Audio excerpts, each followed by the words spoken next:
Hi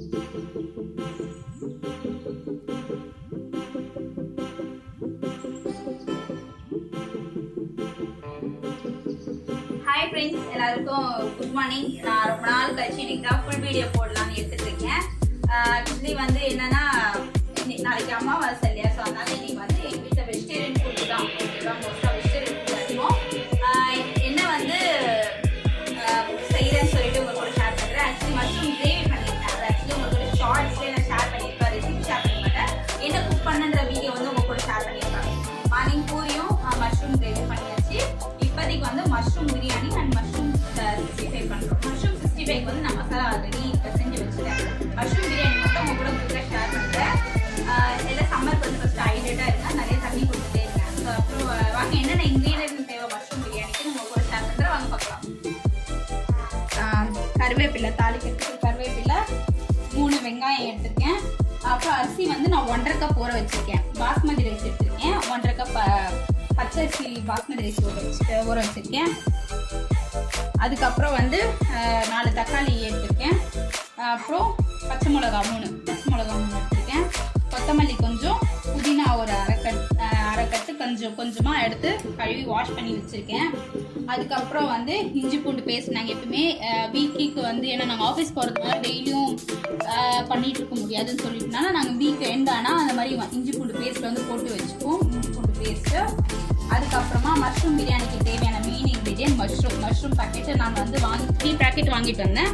1 கிரேவிக்கு, 1 பிரியாணிக்கு, 1 சில்லிக்குன்னுட்டு 3 packet வாங்கிட்டு வந்தேன். சரி, சண்டே இன்னைக்கு சிக்கன் மட்டன் தான் சாப்பிட முடியாதுன்னு சொல்கிறதுனால மஷ்ரூம் வாங்கிட்டு வந்தேன். அப்புறம் வந்து கரம் மசாலா, கொஞ்சம் மிளகாத்தூள். நான் வந்து குழம்பு மிளகாத்தூள் தான் யூஸ் பண்ணுவேன். அதுவே எங்களுக்கு வந்து நல்ல காஷ்மீரி மிளகாத்தூள்னால காரம் நல்லாவே உரைக்கும்.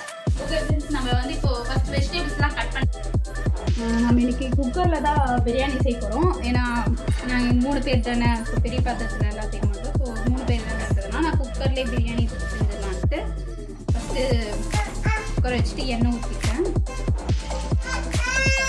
எண்ணெய் கொஞ்சம் தாராளமாகவே ஊற்றுங்க. என்னடா சவுண்டுன்னு பார்க்காதீங்க, என் பொண்ணு தான் பின்னாடி இருந்துட்டு மம்மின்னு கூப்பிட்டுட்டே இருக்கேன். ஏன்னா அவளையும் தூக்கி வச்சுட்டு வீடியோ எடுக்கணுன்றதுக்காக. இருமா வரேன். டிஸ்டர்பன்ஸ் தான், அந்த டிஸ்டர்பன்ஸ் கொஞ்சம் அவாய்ட் பண்ணிக்கோங்க. ஓகேவா? இப்போ எண்ணெய் ஊற்றியாச்சு. எண்ணெய் காஞ்சிருக்கு. ஸோ அதில் வந்து நம்ம சோம்பு கொஞ்சம் போட்டுட்டோம். ஏன்னா சோம்பு போட்டு அந்த ஃப்ளேவரே பிரியாணி ஃப்ளேவர் கொஞ்சம் சூப்பராக எக்ஸ்ட்ரா இருக்கும். அதுக்கப்புறம் வந்து ஹோல் ஸ்பைசஸ் போட்டுக்கலாம். பட்டை, லவங்கம், ஜாவித்ரி, அப்புறம் மராட்டி மொக்கு, இது ஏலக்காய், பே லீவ்ஸ் எல்லாமே போட்டு தாளிச்சிக்கிறேன். பாருங்க, தக்காளி வெங்காயம் கட் பண்ணிருக்குல, இதுல வந்து நம்ம என்ன பண்ணணும், ஒரு 75% தான் வெங்காயம் இதுல போட்டு நம்ம தாளிச்சிக்கணும். மீதி வந்து நான் கடைசியில் என்ன பண்ணணும்னு சொல்றேன். 75% வெங்காயத்தை மட்டும் இப்போ ஃபர்ஸ்ட் முன்னாடி போட்டுருக்கேன். நான் 3 வெங்காயம் கட் பண்ணல, அதில் நீல வாக்கை கட் பண்ணிருக்கேன். இதில் 75% போட்டு மீதி வந்து நான் என்ன பண்ணணும், இந்த வெங்காயத்தை வந்து மீதி நான் என்ன பண்ணணும்னு உங்க கூட உங்களுக்கு அப்புறமா சொல்றேன். ஃபர்ஸ்ட் வெங்காயத்தை போட்டாச்சா நல்லா வதக்கிக்கலாம். நல்லா இது ஒரு மாதிரி கோல்டன் ப்ரௌன் கலர்ல வரணும். பேச்சர்ஸும் நல்லா ஈஸியாக இருக்கும். இந்த மாதிரி ட்ரை பண்ணி பாருங்க. அப்புறம் மஷ்ரூம் கொஞ்சம் பெரிய பெருசாக இருக்குது. நல்லா சின்ன பீஸாக கட் பண்ணி நல்லா மஞ்சள் போட்டு வாஷ் பண்ணிக்கலாம். நல்லா சின்ன பீஸாக கொஞ்சம் நல்லா ஆஃப் கட் பண்ணிக்கலாம். ரொம்ப சின்னதாக இருந்தால் சும்மா இந்த மாதிரி ஏன்னா அது ஆக்சுவலி ஆயிலில் போட்டாவே அதே கொஞ்சம் சின்ன வதங்கிடும் இல்லையா. அதனால் ஏன்னா ரொம்ப பெருசாக இருக்கிறதுனால கொஞ்சம் சைஸ் வச்சு பண்ணி போட்டுக்கலாம்.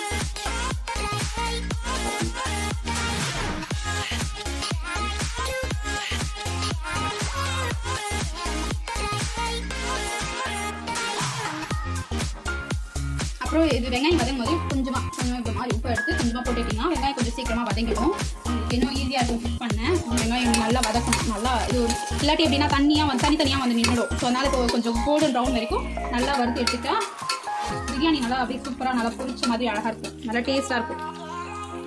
பாருங்க, நல்லா வெங்காயம் வந்து நல்லா கோல்டன் ப்ரௌன் கலரில் வந்துச்சா. இந்த ஸ்டேஜில் வந்து இஞ்சி பூண்டு பேஸ்ட் இருக்கான். இது நல்லா பெரிய ஒரு 8 டேபிள் ஸ்பூன் அளவுக்கு இஞ்சி பூண்டு, 1 ஸ்பூன், அப்புறம் ஒரு 1/2 இஞ்சி பூண்டு போட்டுக்கலாம். அப்புறம் வந்து இன்னொன்று வந்து இதில் வந்து மிளகாத்தூள் எண்ணெயிலே போட்டு வதக்கிங்கன்னா உங்களுக்கு அந்த கலர் யூஸ் பண்ண தெரியல. நார்மல் ஆர்டிஃபிஷியல் கலர் வரும். நான் குழம்பு மிளகாத்தூள்னால ஒரு டேஸ்ட் 1.5 டேஸ்ட்டும் போடுறேன். போட்டுட்டு நல்லா வதக்கிக்கணும். இதிலே உங்களுக்கு நல்ல கலர் வரும். நல்லா மசாலா கலர் நல்லா சூப்பராக வரும். இந்த ஸ்டேஜில் வந்து பச்சை மிளகா 2 பச்சை மிளகா 2 போட்டுக்கலாம். நம்ம போட்டுக்கலாம். உங்களுக்கு பச்சை மிளகா ஃப்ளேவர் பிடிக்கும்னா 2 3 போட்டுக்கலாம். ஸோ அதில் வந்து கொஞ்சோண்டு புதினா கொத்தமல்லி வந்து இப்போ வந்து பாதி சேர்த்துக்கணும். இப்போ பாதி சேர்த்துக்கோங்க. அப்புறம் லாஸ்ட்டில் கொஞ்சம் சேர்த்துனீங்கன்னா இன்னும் ஃப்ளேவராக இருக்கும். நல்லா போட்டுட்டு நல்லா வதக்கி விடுங்க. இந்த டேஸ்ட்லேயே நம்ம கட் பண்ணி வச்சுருக்கோம்ல தக்காளி அதையும் சேர்த்துக்கோங்க.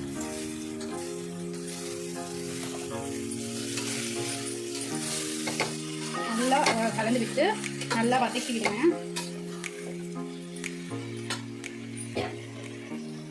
இதில் கொஞ்சோண்டு மஞ்சள் கொஞ்சோண்டு போட்டுக்கோங்க. மஞ்சள் கொஞ்சம்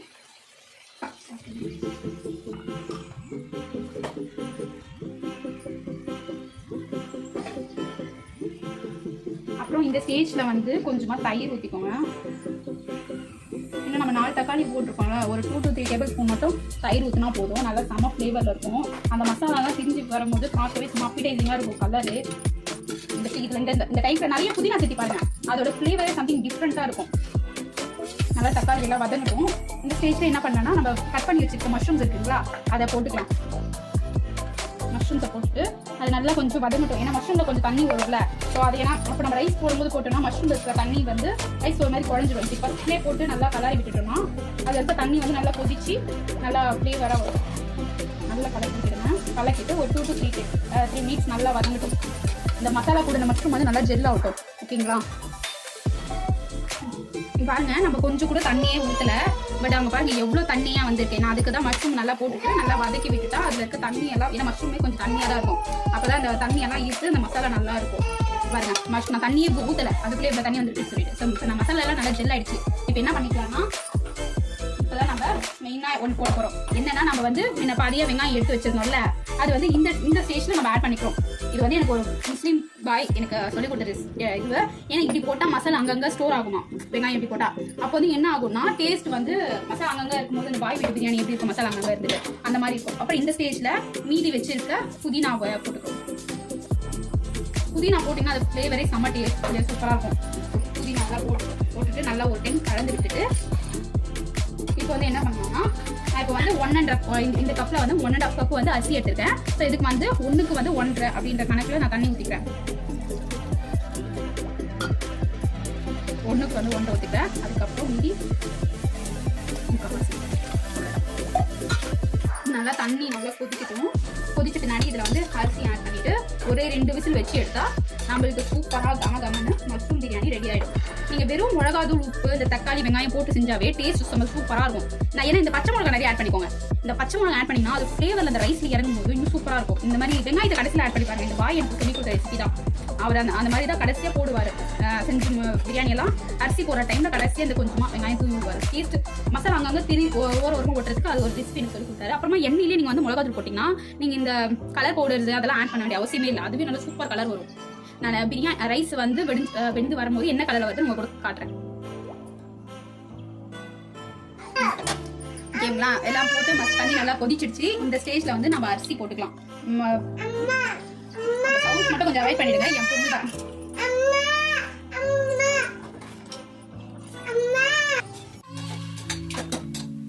பாருங்க அரிசி போட்டுட்டு மிளகா கலந்து விட்டாச்சு. இப்போ நம்ம போட்டுட்டு சும்மா ஒரே 2 விசில், சும்மா 2 விசில் வச்சு எடுத்துக்கலாம். மீடியம் ஃப்ளேம்ல வச்சுக்கலாம். இது ரைஸ் வந்து பின்னாடி எப்படி இருக்குன்னு உங்க கூட ஷேர் பண்றேன். ஓகே, அது வரைக்கும் எல்லாம் வெயிட் பண்ணுங்க. நல்லா 2 விசில் வந்து அடங்கிடுச்சு விசில்ல. ஸோ இப்போ பிரியாணி எப்படி இருக்குன்னு பார்த்துடலாம். வெறும் நேச்சுரல் கலரே இது. எப்படி நல்லா குழன்னு இருக்கு பாருங்க.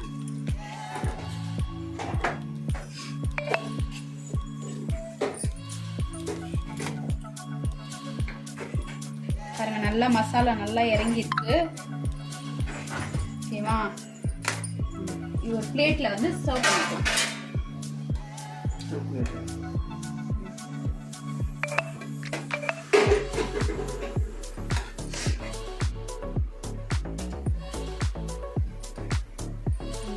அப்புறம் இது கூட வந்து இங்க பாருங்க தயிர் பச்சடி. செம்ம காம்பினேஷன்ல மஷ்ரூம் பிரியாணிக்கு தயிர் பச்சடி அடிச்சுக்க வேற எந்த காம்பினேஷன் இருக்கு? அப்புறம் அப்படியே சுட சுட மஷ்ரூம் சில்லியை பொரிச்சிட்டேன். நம்ம காலையிலே நான் மசாலா பசஞ்சு வச்சுட்டேன். இந்த ரெசிபி உங்களுக்கு போடல. நெக்ஸ்ட் டைம் வேறு எதுலையாவது வீடியோவில் உங்களுக்கு கூட இந்த மஷ்ரூம் ரெசிபி மசாலா எப்படி ஈஸி மசாலா தான், ஒன்றும் அவ்வளோ பெரிய கஷ்ட மசாலா, ஒரு 2, 3, 4 இன்க்ரீடியன்ஸ் வச்சு எப்படி இந்த மஷ்ரூம் சில்லி பண்ணுறதுன்னு உங்களுக்கு கூட காட்டுறேன். நெக்ஸ்ட்டு ரெசிபி வீடியோஸில் ஸ்டார்ட் பண்ணுறேன்.